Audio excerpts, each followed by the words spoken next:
Bismillahirrahmanirrahim. Assalamualaikum warahmatullahi wabarakatuh.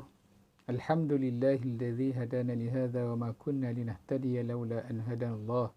Asyhadu an la ilaha illallah wa asyhadu anna Muhammadan abduhu wa rasuluh. Allahumma salli wa sallim wa barik ala sayyidina Muhammadin wa ala alihi wa ashabihi wa man tabi'ahum bi ihsanin ila yaumiddin.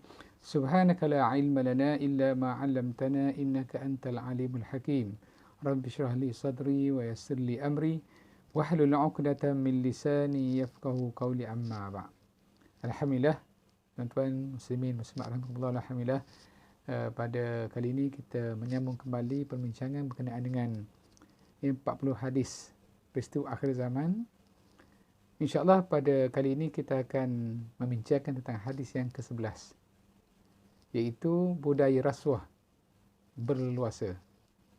Hadisnya an Muaz ibn Jabal radhiyallahu anhu qala sami'tu Rasulullah sallallahu alaihi wasallam yaqulu khuzul ata'a ma dama ata'an fa idza sara rashwatan fid din fala ta'khuzuh wa lastum bitarikihi yamna'ukumul faqru wal hajah. Wa rawahu at-Tabari fil Kabir. Maksudnya daripada Muaz bin Jabal, daripada Muaz bin Jabal radhiyallahu anhu, beliau berkata, aku telah mendengar Rasulullah sallallahu alaihi wasallam bersabda, ambillah pemberian itu selama mana ia sebagai pemberian, tetapi apabila ia sudah menjadi rasuah pada pandangan agama, maka jangan kamu mengambilnya.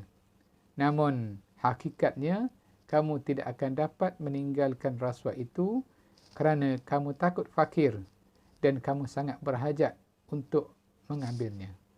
Muslimin, muslimat, tuan-tuan rahimakumullah, bagaimana hadis ini memberi peringatan kepada kita umat Islam tentang bahaya rasuah ini, dan bagaimana akhir zaman manusia tidak mempedulikan daripada mana harta yang diperoleh. Yang penting mereka mendapat harta, sama ada melalui cara yang halal ataupun haram. Akhir zaman, budaya rasuah berkembang di kalangan masyarakat, dan duit ataupun wang, harta mempunyai kuasa untuk membeli pangkat dan kedudukan. Wang juga diperlukan untuk mendapat kelulusan, sebagaimana disebutkan oleh pengarang. Wang diperlukan untuk mendapat kelulusan daripada pihak yang berpangkat, yang berkuasa, ataupun orang yang mempunyai kuasa, kedudukan dalam sesuatu badan. Dan disebutkan wang telah menjadi Tuhan yang disembah oleh setiap orang yang tamak dan rakus, yang jadi hamba dunia. Dalam keadaan demikian, manusia, orang ramai sudah tidak malu dengan orang lain, dan hilanglah rasa hormat menghormati dalam diri ni. Yang penting dapat duit, memiliki wang. Maka untuk akhlak, segala budi yang baik, dan yang tinggal hanyalah kezaliman, penindasan dalam setiap peringkat kehidupan. Itu yang ditulis oleh pengarang buku kita ni. Dan kalau kita lihat dalam Al-Quran pula, Allah menjelaskan kepada kita tentang perkara ini. Sebagaimana firman Allah Ta'ala dalam surah Al-Baqarah, ayat yang ke-188. Firman Allah, وَلَا تَأْكُلُوا أَمْوَالَكُمْ بَيْنَكُمْ بِالْبَاطِلِ وَتُدْلُوا بِهَا إِلَى الْحُكَّامِ لِتَأْكُلُوا فَرِيقًا مِنْ أَمْوَالِ النَّاسِ بِالْإِثْمِ وَأَنْتُمْ تَعْلَمُونَ. Kalau lihat maksudnya, dan janganlah kamu makan atau mengambil harta orang lain antara kamu bil batil, dengan cara ataupun jalan yang salah. Wa tudlu biha ilal hukam, dan jangan pula kamu memberikan rasuah kepada para hakim, orang yang mempunyai kuasa untuk menentukan sesuatu, untuk memutuskan satu keputusan. Hukam itu bukan hanya khusus untuk hakim saja, bahkan lebih luas lagi maksudnya. Litakulu fariqam min amwalin nas bil ith, kerana hendak memakan atau mengambil sebagian harta manusia dengan cara yang dosa, dengan cara yang salah. Wa antum ta'lamun, sedangkan kamu mengetahui salahnya. Jangan kamu ambil harta manusia, dapatkan harta manusia dengan cara yang salah, dengan kamu memberi rasuah kepada pihak yang berkuasa, pihak yang punya kedudukan untuk kamu mendapatkan harta manusia yang lain dengan cara yang salah. Sedangkan kamu mengetahui bahawa perbuatan itu adalah merupakan sesuatu yang salah.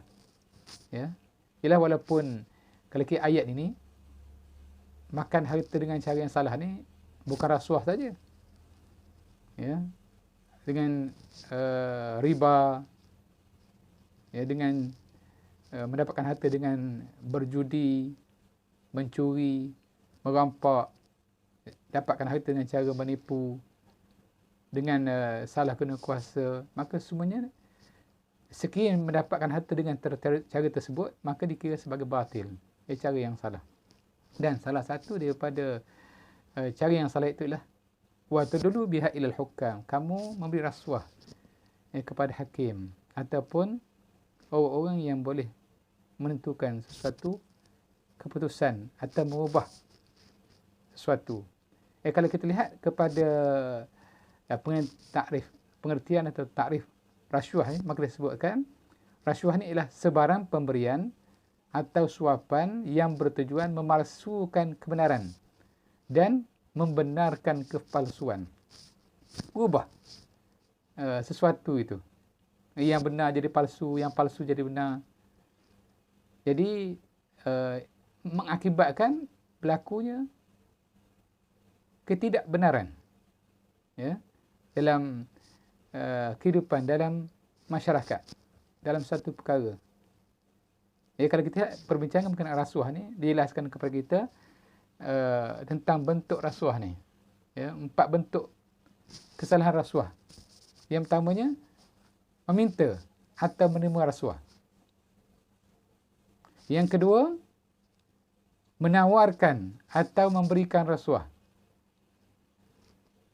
Yang ketiga, mengemukakan tuntutan palsu. Itu termasuk di antara kesalahan di bawah kesalahan rasuah ni.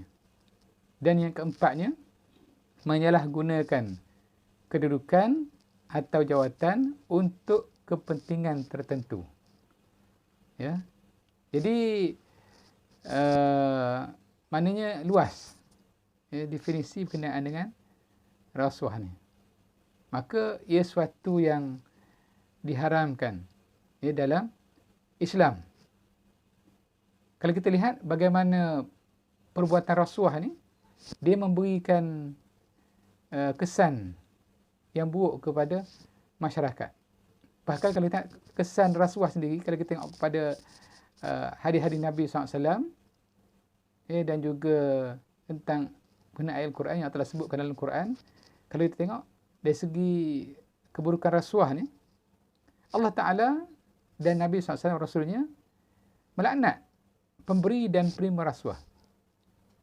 Dalam hadis disebutkan, hadis daripada Abu Hurairah radhiyallahu anhu dan juga Abdullah bin Amar meriwayatkan bahawa Nabi SAW bersabda, la'ana Rasulullah sallallahu alaihi wasallam ar-rashi wal murtashi.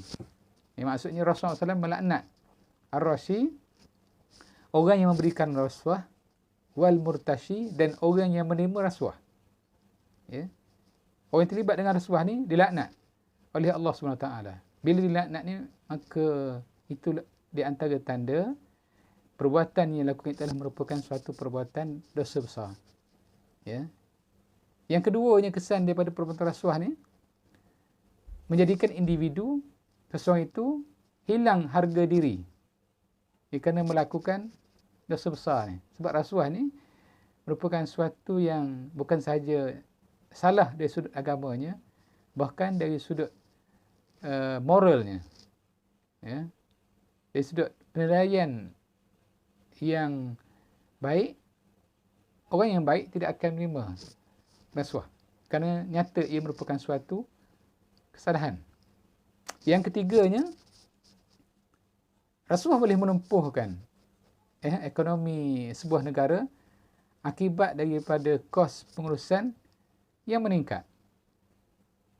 Terpaksa dikeluarkan kos yang tertentu ya, untuk suatu-suatu projek atau menguruskan sesuatu. Maka akan melumpuhkan, meruntuhkan ekonomi sebuah negara. Yang keempat, boleh meningkatkan kes jenayah dalam masyarakat. Kerana sikap mementingkan diri sendiri.